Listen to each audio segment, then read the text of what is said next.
Regardez l'image 1. A. La séance débute tout de suite. Salle 3. Bon film. B. Voilà votre carte d'embarquement. Bon voyage. C. Votre table est juste devant vous. Bon appétit. D. Votre train part dans 30 minutes. Bon après-midi.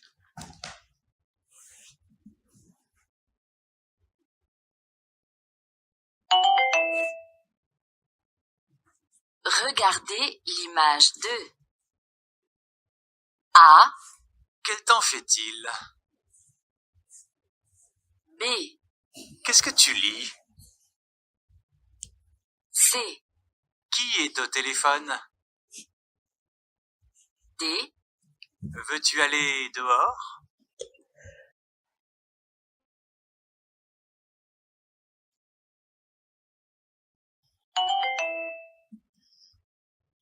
Regardez l'image 3. A. Éteins la lumière. B. Ferme la fenêtre. C. Lève-toi, c'est l'heure. D. Pose ton livre.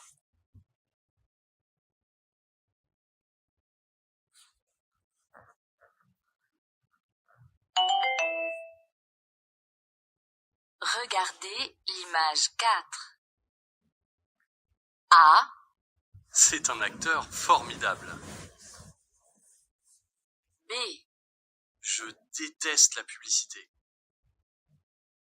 C. Tu vas payer nos billets. D. Viens, on va s'asseoir là.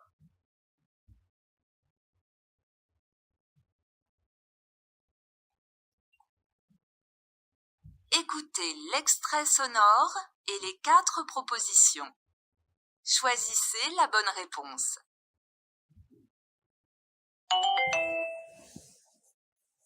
Question 5. Qu'est-ce que tu veux manger ce soir? A. Au restaurant grec. B. Il n'y a pas de bar. C. Juste une salade. D. Mardi 20h chez moi.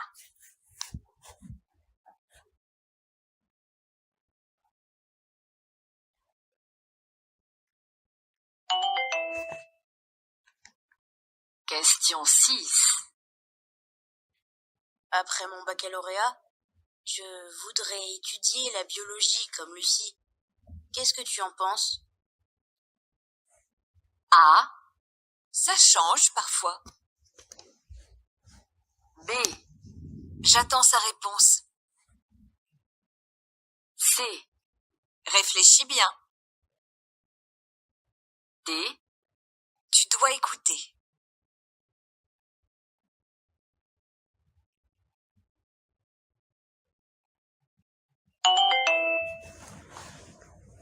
Question 7.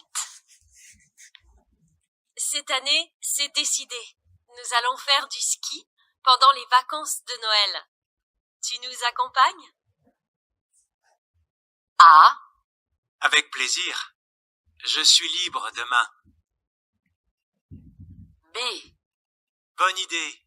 J'adore la neige. C. D'accord. Je pars tout seul. D. Super. Je connais bien cette ville.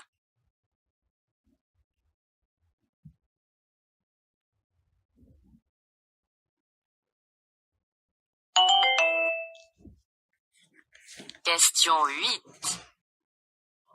Je m'appelle Albert. J'ai 36 ans. Je viens de Versailles et je suis traducteur en anglais et chinois. Et toi, qu'est-ce que tu viens étudier à Montréal? A. J'ai choisi les cours de littérature. B. J'ai habité à Bruxelles et à Paris. C. J'ai trouvé une chambre d'étudiant. D. J'ai voyagé pendant 2 ans.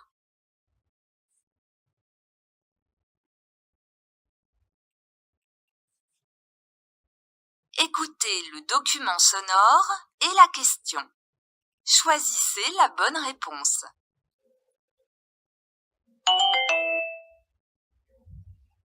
Je dois aller au supermarché avant la fermeture. Qu'est-ce que tu veux manger ce soir? Je ne sais pas. Des pizzas, c'est possible? Oui, mais elles sont meilleures au restaurant italien. Tu peux en acheter une avant de rentrer à la maison? Bien sûr.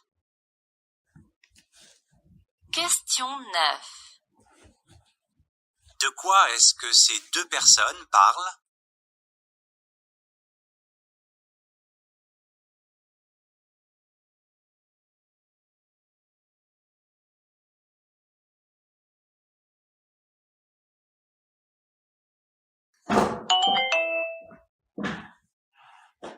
Ça ne va pas? Tu es malade? Non, mais mon mari vient de réserver un appartement à la montagne pour 15 jours. Au programme, randonnée, vélo et escalade. C'est génial! C'est affreux, tu veux dire? Moi, je rêvais de 2 semaines de repos et de lecture. Question 10. De quoi discutent les deux femmes?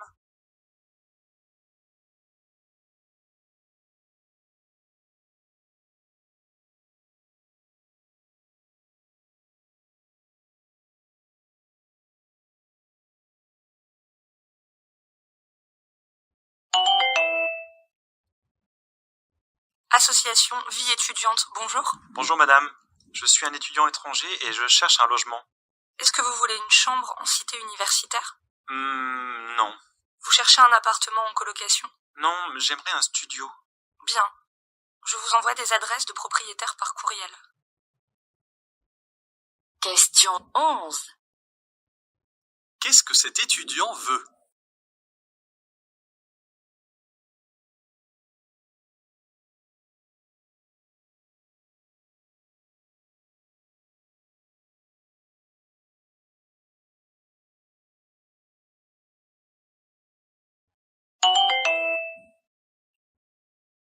Pardon, monsieur. Pourriez-vous m'indiquer où se trouve la bibliothèque, s'il vous plaît? Oui, bien sûr. Elle n'est pas très loin. Enfin, si vous êtes en voiture. Hélas, je suis à pied. Il vous faudra marcher 20 minutes. Allez tout droit et passez 2 carrefours. Vous verrez la bibliothèque sur votre droite. Question 12. Quel renseignement donne l'homme?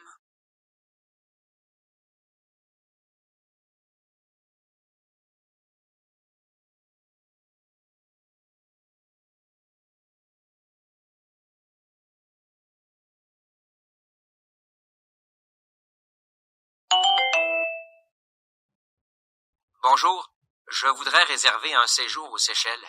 Alors, j'ai plusieurs formules de voyage à vous proposer. J'ai notamment quelque chose de très intéressant. Un combiné avion plus hôtel 4 étoiles sur l'île principale à 1 300 € la semaine.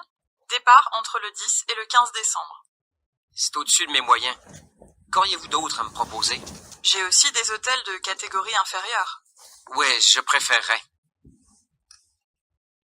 Question 13. Qu'est-ce qui pose problème aux clients?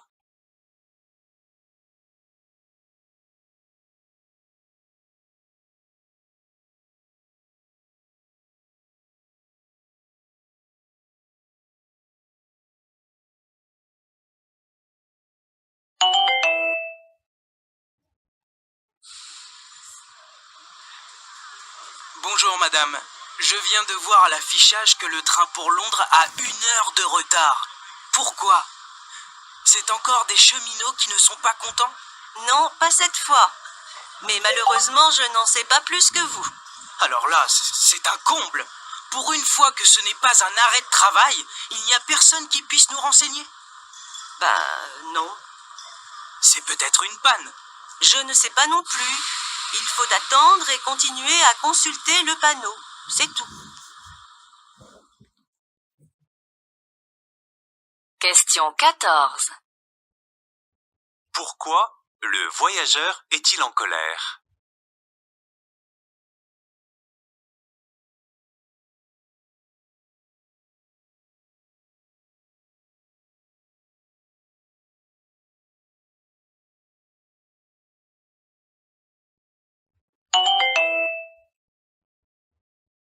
Alors Marie, prête pour le départ?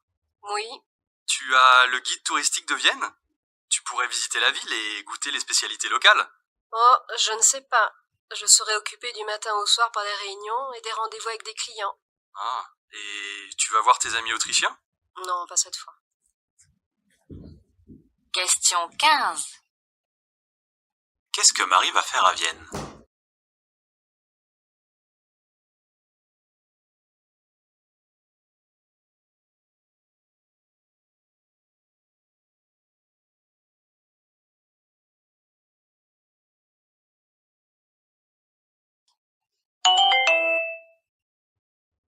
Tiens, Julie, qu'est-ce que tu fais là? Je viens pour le test de biologie. Tu ne sais pas qu'il a été annulé? Non, j'étais absente au dernier cours.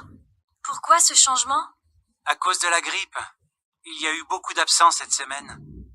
Le prof préfère le faire dans 2 semaines. Mais puisque tu es là, accompagne-moi en salle B14. Il y a une conférence intéressante. Question 16. Qu'apprend-on à propos du test de Julie?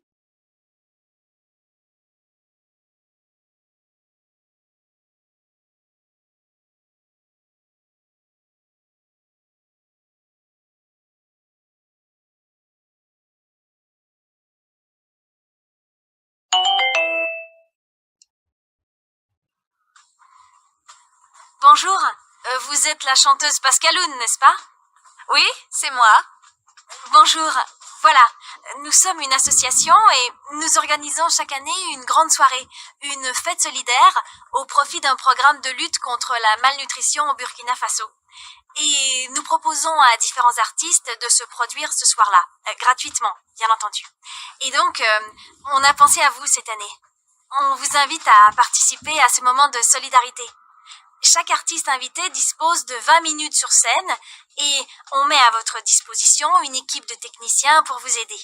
On espère ainsi récolter suffisamment de fonds pour poursuivre cette action. Cela vous intéresse?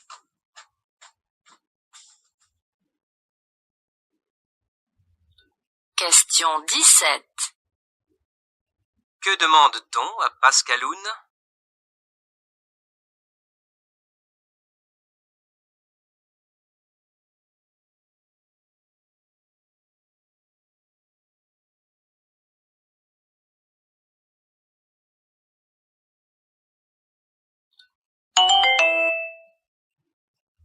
Malo, tu veux venir chez moi?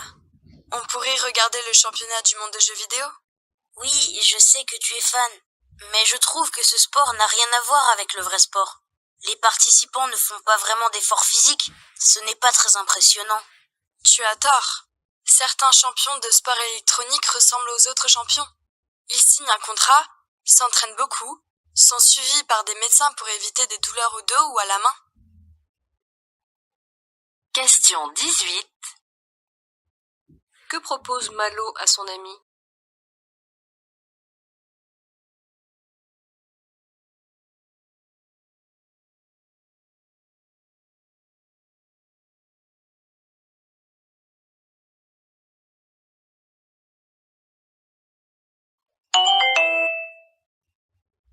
Bonjour monsieur, vous voulez bien accrocher cette affiche dans votre magasin? Mon école organise une collecte de jouets pour financer notre voyage en Europe. On organisera ensuite une tombola. Les billets seront vendus à 2 €. C'est une très bonne idée. Je vais la mettre sur la porte. Où est-ce que les gens doivent déposer les jeux qu'ils veulent donner? Dans un coin de votre boutique, si ça vous dérange pas. Je peux vous laisser ce carton? J'ai pas tellement de place. Pour le carton, demandez à la pharmacie, juste à côté. Question 19. Qu'est-ce que le commerçant accepte de prendre?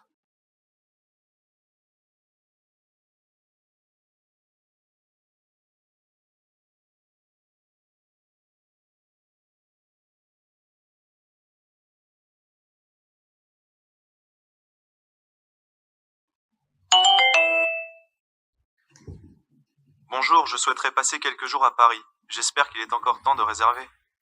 Qu'est-ce que vous me conseillez? Oh, pour Paris, ce n'est pas un problème. Vous avez le temps, mais il faut mieux une formule tout compris. C'est ce qu'il y a de moins cher à cette époque? Pas forcément le moins cher, mais en tout cas le plus facile. Question 20. Pourquoi l'employé conseille-t-il au client de choisir une formule tout compris?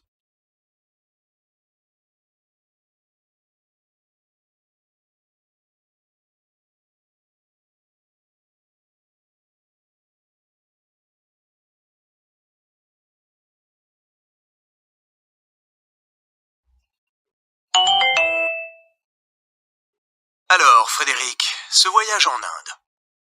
Très intéressant, mais c'était dur. J'ai traversé des paysages magnifiques et des régions très pittoresques, mais par 40 degrés à l'ombre. Je ne recommencerai pas. Et puis, ce n'est pas vraiment prévu pour un voyage à vélo. Beaucoup de circulation sur les routes et pratiquement pas de voies cyclables. Par contre, l'accueil des gens a été partout très chaleureux, même s'ils avaient du mal à comprendre pourquoi je voulais traverser leur pays à vélo, et seul en plus. Question 21. Qu'est-ce que Frédéric a trouvé difficile pendant son voyage?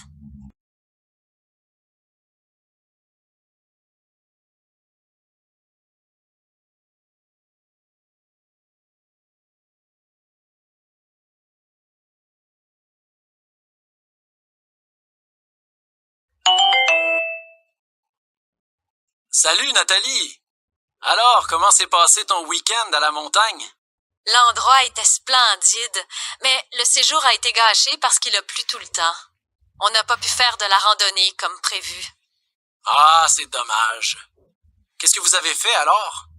On a sorti les dominos et les cartes. On aurait pu faire ça chez nous, ça nous aurait coûté moins cher. On a fait beaucoup de routes pour rester enfermés. Question 22. Que regrette Nathalie?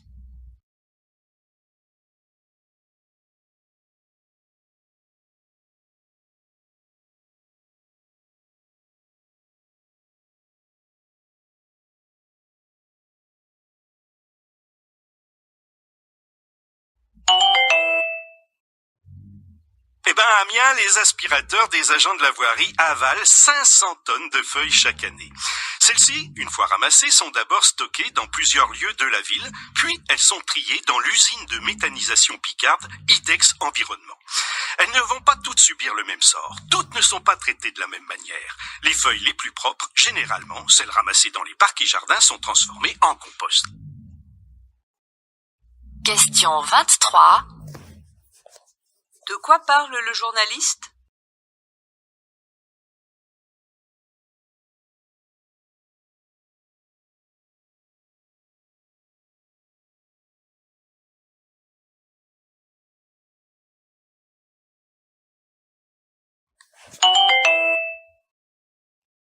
Pourquoi accumulons-nous des objets?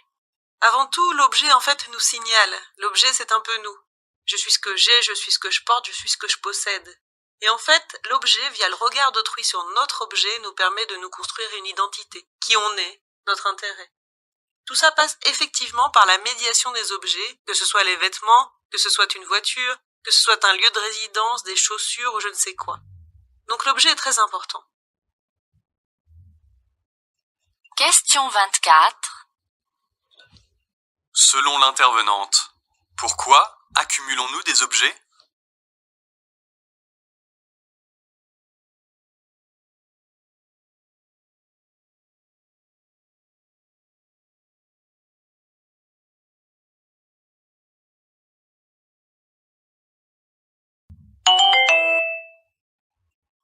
Bruno Blandi a appris la musique en autodidacte en écoutant du jazz, de la musique brésilienne ou les Beatles. Avec sa guitare, il a intégré des groupes de rock, de blues ou de chansons françaises, composé un album de musique métissée, est parti en tournée, puis est devenu chef d'orchestre. Durant son temps libre, il fabriquait des instruments de musique avec des matériaux de récupération. Vibraphone en piquet de tente, flûte en tuyau d'arrosage. La difficulté, c'est de produire des notes justes. J'utilise des sons qu'on ne trouve pas ailleurs. Ça donne une couleur particulière. Récupère tout en un seul mot et avec un K, c'est le nom du spectacle pour enfants tiré de ce concept. Un concert à retrouver le 20 mai à la Citrouille. Question 25. Quelle est l'originalité des instruments de musique du spectacle de Bruno Blandy?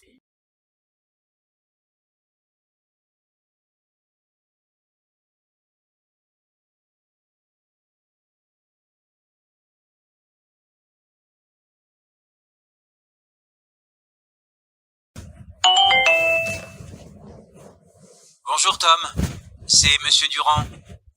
Avez-vous bien reçu le colis que nous a envoyé notre client japonais? Toutes mes excuses, monsieur, j'ai oublié de vous le dire, j'ai contacté le bureau de poste hier. Ils ont pris beaucoup de retard à cause de la neige et ne pourront pas distribuer le courrier avant vendredi. D'accord, n'oubliez pas de me prévenir car c'est vraiment urgent. J'espère avoir ce colis d'ici vendredi matin. Question 26. Pourquoi Monsieur Durand appelle-t-il?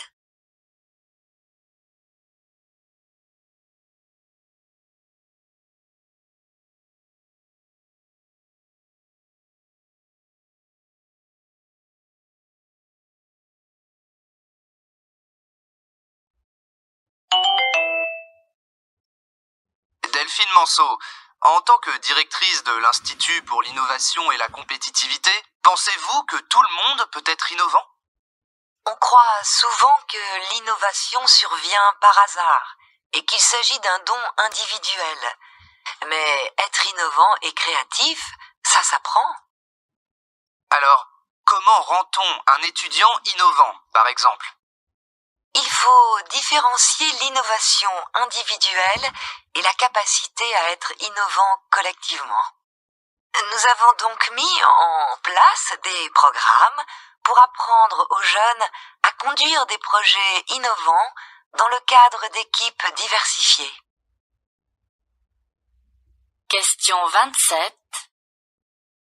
Comment favorise-t-on l'innovation chez les jeunes dans cet institut?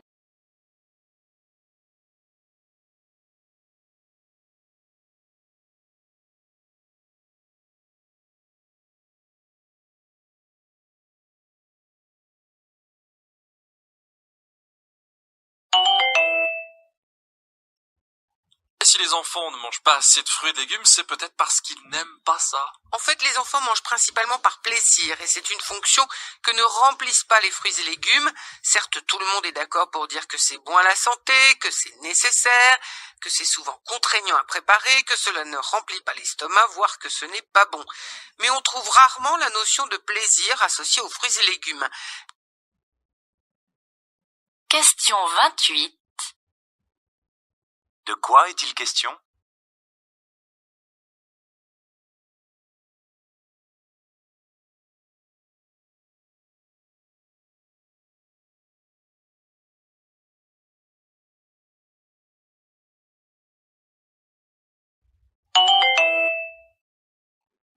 Monsieur Rinon, vous êtes architecte et vous allez nous présenter une avenue à Paris datant de la fin du 19e siècle. La façade haussmannienne est-elle toujours en pierre?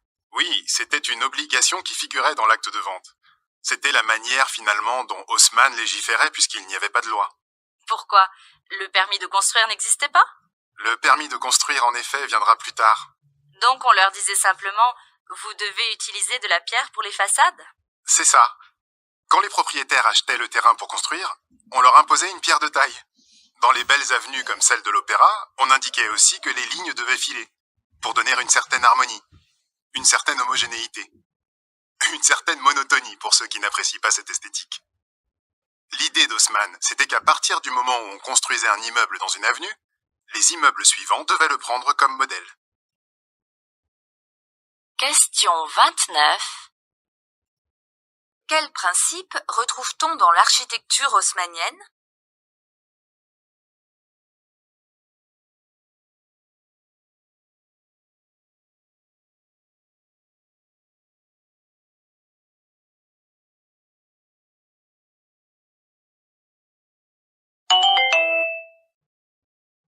Bonjour. Alors, Voilà ma question. Je voudrais savoir comment fonctionne le système des pourboires au Québec, car cela varie beaucoup d'un pays à l'autre. Est-ce obligatoire ou non? Eh bien, c'est une chose courante chez nous de laisser une somme d'argent à quelqu'un pour le remercier de ses bons services, car le service n'est pas inclus dans le salaire du personnel. Et comment calcule-t-on la somme d'argent qu'on doit laisser? En général, on doit laisser entre 15 et 20% de la somme indiquée sur la facture.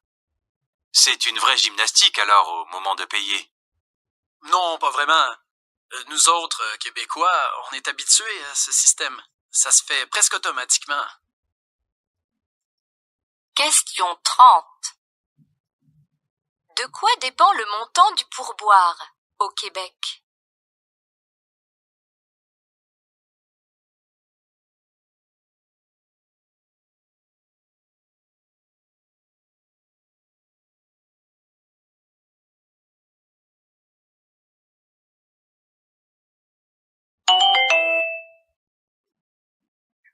Là, on vient très récemment d'observer pour la première fois un trou noir Uber Eats. Quelle a été votre réaction? Oui, c'est le moment où on découvre une chose pour la première fois, et surtout le fait que cette idée des trous noirs, qui a été inventée par Einstein dans les années 1910-15, je me souviens pas, c'était au départ une théorie. Et de trouver que le comportement de ces trous noirs existe, c'est une confirmation de la valeur de la science en général, qui sont par exemple les idées des trous noirs. Ça vous donne confiance dans la science. Question 31. Selon Hubert Reeves, pourquoi cette première observation d'un trou noir est-elle importante?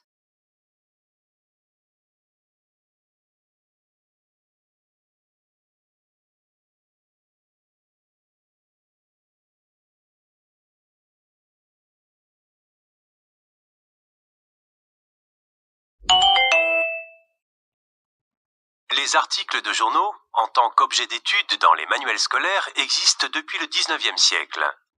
En revanche, l'actualité des journaux est restée très longtemps interdite d'entrée dans les écoles. Ce n'est qu'en 1957 que le gouvernement confère aux journaux quotidiens le droit de pénétrer tel quel dans les établissements scolaires. Ainsi, l'idée que la presse et l'école avaient quelque chose à faire ensemble, que la presse pouvait constituer un objet pédagogique, faisait son chemin.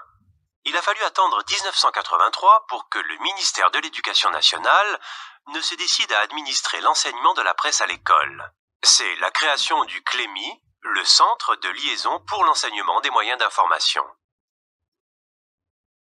Question 32. Quelles mesures a pris l'État dans les années 80?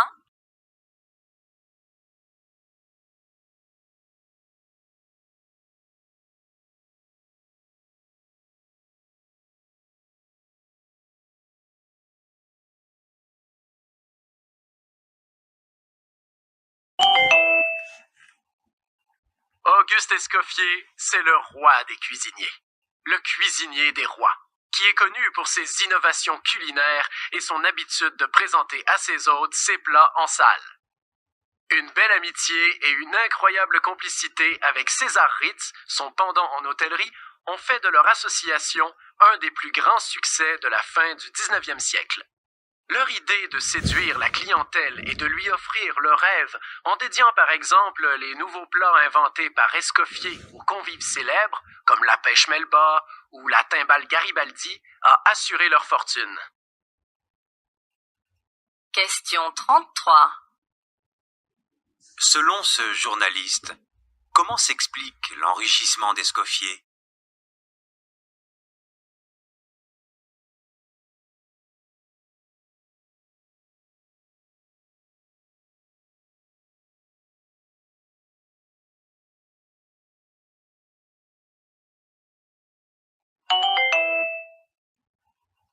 Interdire les téléphones de tous les lieux de travail permettrait d'être plus productif et peut-être même de devenir plus joyeux.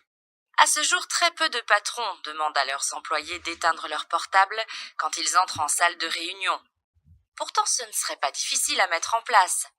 Si nos enfants en sont capables quand ils vont à l'école, cela devrait être identique pour la majorité des adultes. Question 34. Qu'apprend-on sur l'obligation d'éteindre les portables?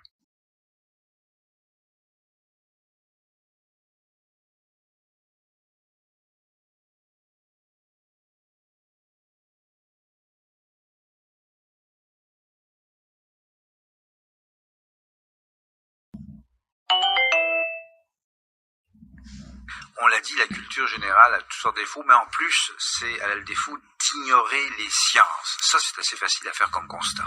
Oui, assez facile à faire comme constat, mais ce qui est déplorable, c'est que c'est pas incorporé, cette idée-là, il me semble. C'est-à-dire qu'on peut très bien aujourd'hui se prétendre cultiver, et les gens qui parlent de culture générale sont très souvent, ou typiquement, des humanistes qui ont une culture littéraire, être cultivés sans avoir de connaissances scientifiques. Et j'irais même jusqu'à dire pire, en méprisant ou en trouvant que ça pose absolument pas problème de pas avoir de culture scientifique, ou pour prendre un exemple que j'aime beaucoup, en se vantant de rien connaître aux mathématiques. Et là, je pense que c'est une profonde erreur, et puis le livre se veut une défense passionnée, j'oserais dire, de l'importance d'incorporer des notions de culture scientifique.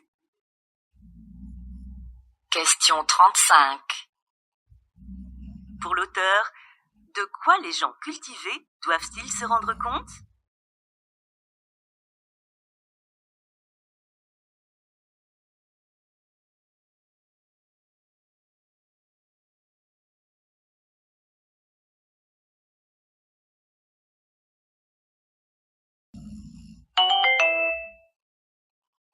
Et ces clowns travaillent, Bruno, en étroite collaboration avec les équipes soignantes. Oui, parce qu'ils ne peuvent pas débarquer dans la chambre d'un enfant sans connaître précisément son état. Alors, avant d'enfiler leur costume, ces clowns professionnels prennent le temps de discuter avec l'équipe médicale du cas de chaque enfant. C'est un moment indispensable pour préparer la journée, car selon l'humeur, l'état de santé de chaque enfant, ces acteurs qui sont rompus à l'improvisation vont adapter leur intervention dans un but, permettre à un enfant, mais aussi à ses parents, d'oublier pendant quelques minutes l'hôpital, de retrouver l'envie de rire. Question 36. Quelle est la particularité de ces interventions?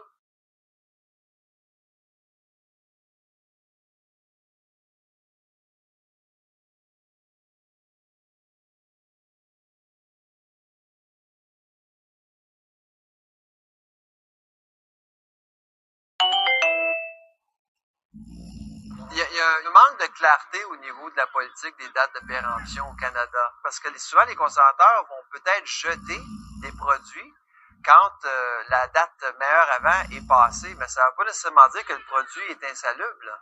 Le produit peut être encore bon. Il y a des forces démographiques qui jouent contre l'industrie. Il y a une soif de profit au sein de l'industrie. Pourquoi? Parce que les gens mangent moins. Les gens vieillissent au Canada. Donc, comment fait-on pour atteindre nos objectifs de vente quand les gens mangent moins? Alors, il faut trouver de différents moyens pour augmenter ces recettes. Question 37. Qui est lésé, d'après l'intervenant?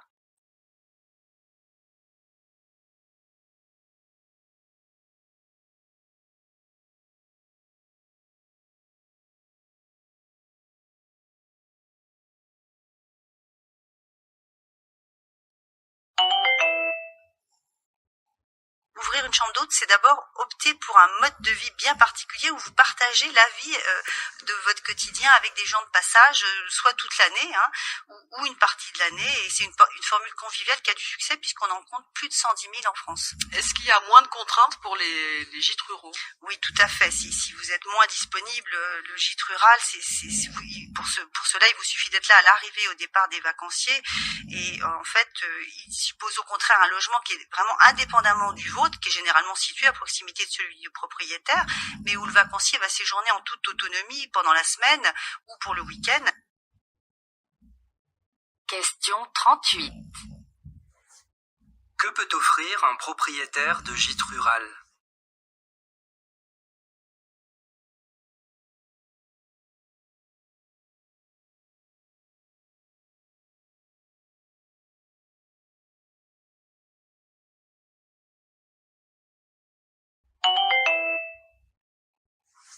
Effectivement, la loi de 2001 a fait obligation aux banques de désigner un médiateur qui est là pour justement tenter de régler les problèmes. Et la FUB a fait voter à l'époque que les modalités pour saisir le médiateur doivent être précisées dans le relevé de banque et dans le contrat. Donc pour savoir comment saisir le médiateur, il faut lire le relevé de banque ou le contrat, on doit y avoir toutes les précisions. Le médiateur a 2 mois pour rendre un avis, ce n'est qu'un avis, hein, entendons-nous bien, et là, disons qu'il y a parfois un petit problème. C'est d'abord peu de clients ont recours au médiateur, il faudrait être beaucoup plus, disons, nombreux, et deuxièmement, ce sont parfois des renvoyeurs de balles, c'est-à-dire ceux qui s'adressent à eux ont le sentiment qu'ils n'ont pas été compris ni entendus. Question 39. Quelles sont les limites du recours au médiateur lors d'un conflit avec sa banque?